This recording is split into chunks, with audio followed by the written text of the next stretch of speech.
Last time मैंने आपको GS1 का एक टॉपिक पढ़ाया था रिलेटेड टू कल्चर, और उसी के ऊपर आपको कुछ क्वेश्चंस दिए थे जो आपको आंसर्स लिख के मुझे भेजने थे। तो वो मैंने चेक किए हैं and thank you all for your overwhelming aspect. आप ऐसे ही आंसर्स लिखते रहो, हमें भेजते रहो और आपकी इवेल्युएशन का हम करते रहेंगे। सो क्वेश्चन क्या था वो, it was related to culture. Art and culture पढ़ा रहा हूँ मैं, GS1, ठीक है। कल्चर से रिलेटेड था। Is changing culture in India a positive और अ नेगेटिव डेवलपमेंट, ये आपको बताना था। Discuss briefly with examples. So इसका आंसर मैं आपके साथ आज डिस्कस करूंगा, कैसे लिखना था, क्या अप्रोच अपनानी थी। साथ में बताऊंगा कि किसने सबसे बेस्ट आंसर लिखा है एंड क्या मिस्टेक्स कॉमन जो है सबने की है वो आपको नहीं करनी है। So the best answer was written by, best answer यहां पे लिखा है प्रतीक्षा ने। प्रतीक्षा, कॉन्ग्रेट्स टू यू, ठीक है। इन्होंने सबसे बेस्ट आंसर यहां पे लिखा है। अब क्यों लिखा है उसके कुछ रीजन है। सी, सबसे पहली बात, कल्चर को इन्होंने बताया कि क्या चीज है, वे ऑफ लाइफ है, क्या होता है, लिव ईट, ठीक है। उसके बाद ये डायनामिक है, ये अप्रोच इन्होंने अपनाई। साथ में की वर्ड भी साथ में मेंशन है, जैसे कि होमोजेनाइजेशन है, ठीक है। तो साथ में सबसे पहले पॉजिटिव डेवलपमेंट। अब एक मिस्टेक सब लोगों ने क्या की है कि क्वेश्चन में पूछा गया था development, do not right anything else. चाहे कहीं मॉडल आंसर में भी ऐसा हो, कहीं भी हो, कुछ और कभी मत लिखो। यहां ऐसा मत लिखो पॉजिटिव एस्पेक्ट या पॉजिटिव साइड। क्वेश्चन में पूछा है development, so you have to write the development. जो क्वेश्चन में पूछा है आपने वही लिखना है, क्योंकि एस्पेक्ट, लेंस, ठीक है, और ये सब, इन सब कीवर्ड से थोड़ा सा आंसर में ड्रास्टिक चेंजेस आ जाते हैं, क्योंकि डेवलपमेंट अलग चीज है और एस्पेक्ट अलग चीज है। सो पॉजिटिव डेवलपमेंट यहां इन्होंने मुझे सामने दिखा दिया हाईलाइट करके कि मैं पॉजिटिव डेवलपमेंट के बारे में लिख रही हूं, ठीक है। तो पॉजिटिव डेवलपमेंट है, साथ में डाटा दे रखा है जो एक आंसर में चाहिए होता है। एग्जाम्पल, हर पॉइंट पे एग्जाम्पल है जिसे एनसर्कल किए गए हैं, सामने मुझे दिख रहा है। पॉइंट 2, पॉइंट 3, पॉइंट 4 यहां पे इन्होंने बता दिए, ठीक है, डायरेक्टली बता दिया। फिर इन्होंने जंप किया नेगेटिव एस्पेक्ट पे, तो नेगेटिव एस्पेक्ट भी हाईलाइटेड। प्लीज ये जो भी क्वेश्चन में पूछा जाता है उसको बॉक्स में डालो, कुछ भी उस पर आप रंग सकते हो, कुछ शेप दे सकते हो, ताकि एग्जामिनर को डायरेक्टली दिख जाए कि कहां पे जो मैंने पूछा है वो आंसर दिया गया है। तो नेगेटिव एस्पेक्ट में इन्होंने लिखा है, वही सारे एग्जाम्पल दिए हैं। कुछ नए एग्जाम्पल जैसे डिंक, डिंक माने डबल इनकम, नो किड्स, जो चेंजिंग आ रहे हैं, जेनजी के बारे में बात की, तो वो सब चीजें इन्होंने अच्छे से अप्रोच की है। उसी के साथ वे फॉरवर्ड लिखा है, जहां पे बात की है कि आगे हम क्या कर सकते हैं, और वे फॉरवर्ड यहां पे कंक्लूजन अलग लिखा है, ठीक है। तो way forward is not conclusion, हाँ उसका पार्ट बन सकता है, लेकिन वे फॉरवर्ड का अलग भी लिख सकते हो। कंक्लूजन पॉइंट क्या होता है, पूरी जो भी समरी है, पॉजिटिव यह है कि नेगेटिव डेवलपमेंट है, उसका आपने ओवरऑल व्यू दिया है 2-3 लाइनों में। तो वो इन्होंने बहुत अच्छे से अप्रोच यहाँ पे रखी है। 5 हाईएस्ट मार्क्स इनको मिले हैं। एक थोड़ी सी जो दिक्कत है इस आंसर में भी वो मैंने हाईलाइट की है कि एक नीटनेस चाहिए, ठीक है। तो आप देख सकते हो नेगेटिव एस्पेक्ट है, वे फॉरवर्ड इसी के साथ है, साथ में ही कंक्लूजन है। थोड़ा सा यहाँ पे गैप दिया होता तो आंसर जो है नीट नजर आता। तो ये भी आपको ध्यान रखना है। इंट्रो लिखी, हल्का सा 2 लाइनों का स्पेस दिया, फिर बॉडी शुरू करो, फिर अपने पॉइंट्स लिखो, फिर हल्का स्पेस दिया, फिर कंक्लूजन। एकदम से आप हॉच पॉच कर देंगे कि सारी शीट भर दी है, तो वो रेंडमनेस थोड़ी सी एग्जामिनर को इरिटेट करती है। So please keep this in mind जब आप आंसर लिखोगे, right. So Pratiksha, this was your answer. अब मैं बताऊंगा इस आंसर को सबने कैसे लिखना था। तो इस क्वेश्चन में सबसे पहले तो एक बैलेंस्ड अप्रोच चाहिए थी, ये बहुत ही इंपॉर्टेंट था। बैलेंस भी और साथ में एनालिटिकल भी, दोनों अप्रोच यहां पे चाहिए थी। क्यों चाहिए थी देखते हैं। तो सबसे पहले देखो, why we need a balanced approach.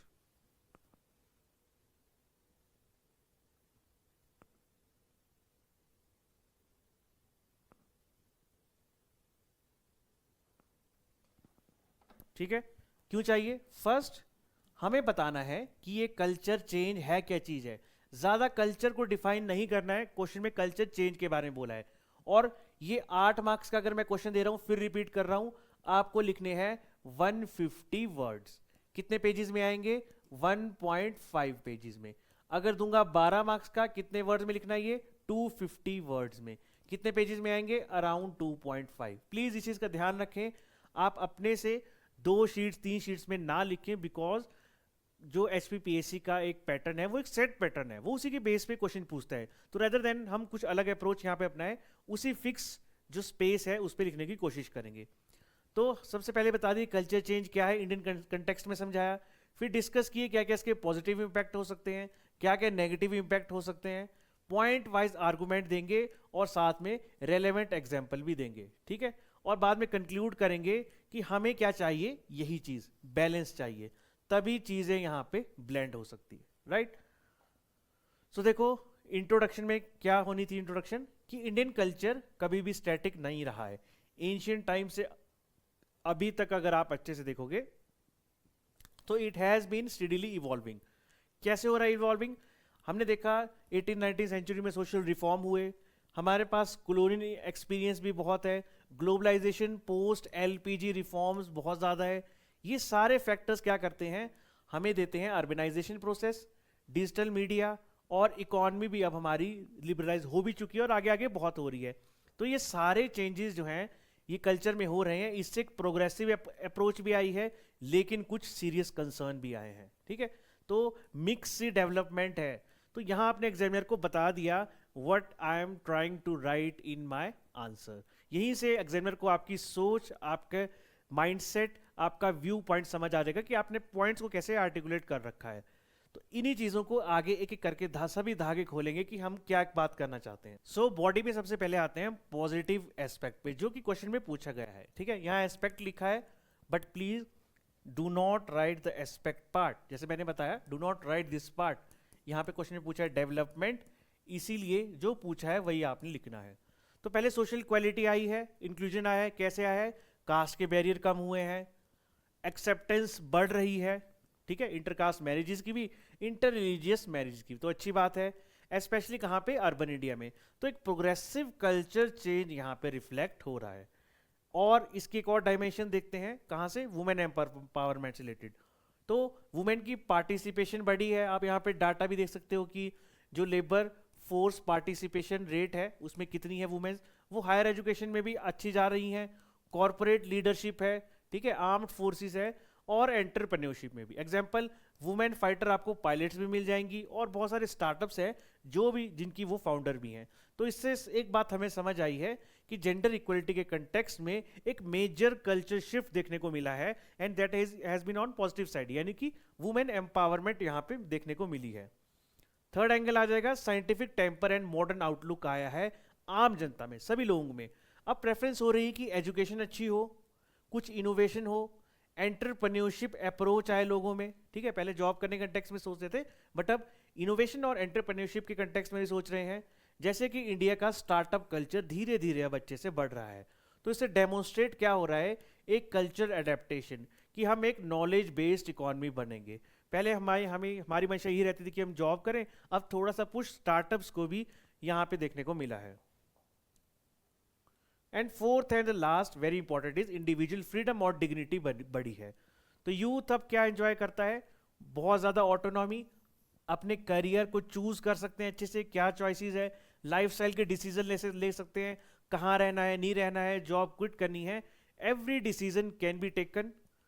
उसके बाद अपने रिजिड ट्रेडिशनल एक्सपेक्टेशन से भी बढ़कर है। आपको अगर कहीं अपने गांव में ऐसा लगता है कि बहुत रूढ़िवादी सोच है, तो उसको छोड़ के भी आप एक नई जगह अर्बन लाइफस्टाइल में जा सकते हो। सो ये इंडिविजुअल फ्रीडम और डिग्निटी लास्ट पॉजिटिव कंसेप्ट था। अब आते हैं नेगेटिव साइड पे। तो नेगेटिव साइड क्या देखने को मिली है, ट्रेडिशनल इंस्टीट्यूशंस तो हो गए हैं थोड़े से वीक। जैसे पहले एक जॉइंट फैमिली सिस्टम होता था, अब जॉइंट फैमिली के अपने भी फायदे हैं, नुकसान है, बट क्योंकि नेगेटिव एस्पेक्ट की बात कर रहे हैं, तो जॉइंट फैमिली से एक फायदा तो था कि इंटर जनरेशन सपोर्ट था। जो नई जनरेशन है उनको अपने पेरेंट्स से फायदा मिलता था, ग्रैंड पेरेंट्स से, ठीक है। तो कोई भी फाइनेंशियल दिक्कत हो, इमोशनल दिक्कत हो, आप रिलायबल रह सकते थे अपने ऊपर वाली जनरेशन पे। बट यही एक चीज देखने को मिली है कि due to nuclear families, single families, loneliness elders में ज्यादा बढ़ गई है, क्योंकि कोई केयर करने के लिए, देखने के लिए है ही नहीं। Another thing is culture homogenisation. Regional languages है, फोक डांसेस है, कुछ ट्रेडिशनल क्यूजीन्स है जिनको हम एंजॉय करते हैं, हिमाचल में सिड्डू भी करते हैं, ठीक है। और कुछ इंडिजीनियस, यानी कि इंडिया में ही जो लोकल ट्रेडिशन है उसकी आर्ट फॉर्म है, उसमें अब यूनिफॉर्म ग्लोबल कल्चर जो है उसको ज़्यादा बढ़ावा मिल रहा है। क्योंकि हम देखते हैं कि अपने ट्रेडिशनल ड्रेसेस डालने की बजाय हम जो वेस्टर्न ड्रेसेस है उनकी तरफ ज़्यादा रिलाय करते हैं। म्यूज़िक की बात की जाए तो फोक की जगह वेस्टर्न म्यूज़िक, इंग्लिश म्यूज़िक या फिर बॉलीवुड, पॉप, पंजाबी म्यूज़िक उनको ज़्यादा पसंद करते हैं। और इवन क्विजीन्स में भी फास्ट फूड जो बाहर से आया है वहाँ तक उस तरफ को ज़्यादा पुश मिला है। तो ये सब हो रहा है यहाँ पे, और सोशल मीडिया और कंज्यूमरिज्म इसको ज़्यादा पुश भी दे रही है। सो एक कल्चरल होमोजेनाइजेशन कीवर्ड भी है, वो हमें देखने को मिला है। नेक्स्ट है वैल्यूज़ का कॉन्फ्लिक्ट हुआ है और आइडेंटिटी क्राइसिस। वैल्यूज़ का कैसे हुआ है? जो यंग पीपल हैं उनको बहुत टेंशन रहती है। टेंशन किस बात की? कि क्या वो ट्रेडिशनल जो नॉर्म्स चले हैं उनको फॉलो करें, या फिर मॉडर्न एस्पिरेशन, नई नई आउटलुक है, चाहे वो वेस्टर्न है कैसा है, उसको फॉलो किया जाए। तो इन दोनों चीज़ों को रिकम्बाइन करने की जो प्रोसेस होती है, और इस वेस्टर्न और ट्रेडिशनल फॉर्म का एक हाइब्रिड फॉर्म बनाने की जो प्रोसेस होती है, उस सब के बीच यूथ क्या होता है? स्ट्रेस होता है। ही फेसेस लाइफस्टाइल कॉन्फ्लिक्ट्स और मॉरल एम्बिग्विटी भी। मॉरल एम्बिग्विटी का मतलब है नैतिक कन्फ्यूजन हो जाती है कि ये सही है, ये सही है, जो हमारे पेरेंट्स कहते हैं वो सही है, या जो नई जनरेशन आ रही है वो सही है। तो इन सबके बीच एक डिसीजन लेना थोड़ा सा मुश्किल हो जाता है, and that ultimately leads to identity crisis. So last में कंक्लूजन इन सब बातों का क्या बनना था कि हाँ, चेंजिंग कल्चर जो है इंडिया में ये इनएविटेबल है। इनएविटेबल का मतलब इसको कोई रोक नहीं सकता, और ये सच भी है। You have to write the factual part. तो सच बात है कि इसको कोई रोक नहीं सकता, ठीक है। तो अब ये पॉजिटिव भी है, हमने पॉजिटिव एस्पेक्ट भी डिस्कस किए, ठीक है। यहाँ पे हमें इक्वालिटी भी देखने को मिल रही है, लोगों में रैशनैलिटी आ रही है, फ्रीडम आ रही है, जो कि पॉइंट्स में देखने को मिला। लेकिन नेगेटिविटी भी है। नेगेटिविटी कैसे है? क्योंकि सोशल कोहेजन, जैसे कि जॉइंट फैमिली, न्यूक्लियर फैमिलीज के बीच देखने को मिला, तो वो थोड़ा सा कम हो रहा है। कल्चरल डाइवर्सिटी बढ़ रही है, ठीक है।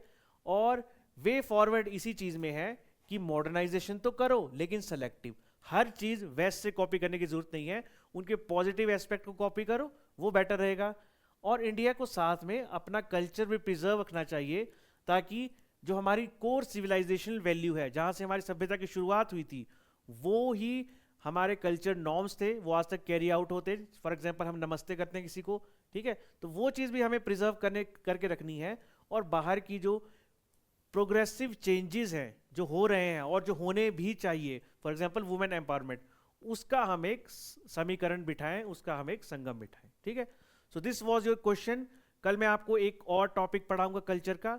आप जो पिछले क्वेश्चन थे उनको अच्छे से देखें कि क्या गलती रही, क्योंकि कल जो क्वेश्चन दूंगा, जो पुरानी गलतियां हुई है, आप प्लीज़ उनको वहाँ पे रिपीट ना करें। बिकॉज अगर आप बार बार रिपीट करते रहेंगे तो आंसर राइटिंग का फायदा नहीं रहेगा। आंसर राइटिंग का ग्राफ कुछ इस तरह से ऊपर को जाना चाहिए। नो डाउट आप स्क्रैच से शुरू कर रहे हो, but you should improve with every session जो हम आपके लिए लेके आते हैं, राइट। तो अगेन मैं कह रहा हूँ, 8 मार्क्स का क्वेश्चन होगा, 150 वर्ड्स एंड 1.5 पेज। अगर 12 मार्क्स का क्वेश्चन होगा, 250 वर्ड्स एंड 2.5 पेजेस। बस ये चीज आपको ध्यान में रखनी है। So tomorrow I will come with the topic and the question, you can send it to me. बाकी टेलीग्राम ग्रुप डिस्क्रिप्शन बॉक्स में दिया है, जो नए हैं वो भी ज्वाइन कर सकते हैं। और ग्रुप में भी मैं आपको वहाँ पे जो है आपको इन्फॉर्मेशन दे दूंगा कि कल किस टाइम आपको क्वेश्चंस भेजने हैं। Till then, all the best and keep studying.